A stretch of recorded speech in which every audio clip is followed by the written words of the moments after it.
ॐ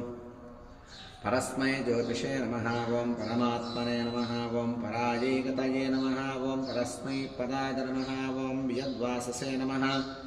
ॐ पारम्पर्यसुभप्रदाय नमः ॐ ब्रह्माण्डगर्भाय नमः ॐ ब्रह्मण्याय नमः ॐ ब्रह्मस्पते नमः ॐ ब्रह्मबोधिताय नमः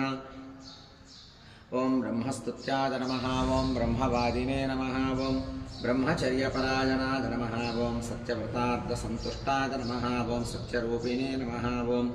जुषाङ्गवते नमः ॐ सोमकप्राणहारिणे नमः ॐ अनीतां मनयाय नमः ॐ अब्धिसञ्चराय नमः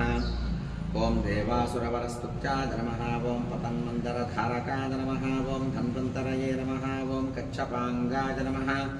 ॐ पयोनिधिविमन्धकाय नमः ॐ अमरामृतसन्धात्रे नमः ॐ धृतसम्मोहिनी वपुषे नमः ॐ हरमोहकमायाविने नमः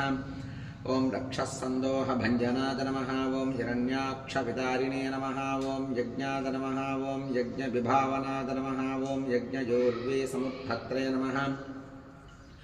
ॐ लीलाक्रोडाय नमः ॐ प्रतापवते नमः ॐ दण्डकासुरविध्वंसिने नमः ॐ वक्रदंष्ट्राय नमः ॐ क्षमाधराय नमः ॐ गन्धर्वशापहरणाय नमः ॐ पुण्यगन्धाय नमः ॐ विचक्षणाय नमः ॐ कराळवक्त्राय नमः ॐ सोमार्कनेत्राय नमः ॐ षड्गुणवैभवाय नमः ॐ जज्जरध्वनिविभ्रमाय नमः ॐ जार्णितभ्रवे नमः ॐ दाघ्रेयसे नमः ॐ नीलकेशिने नमः ॐ कुन्तला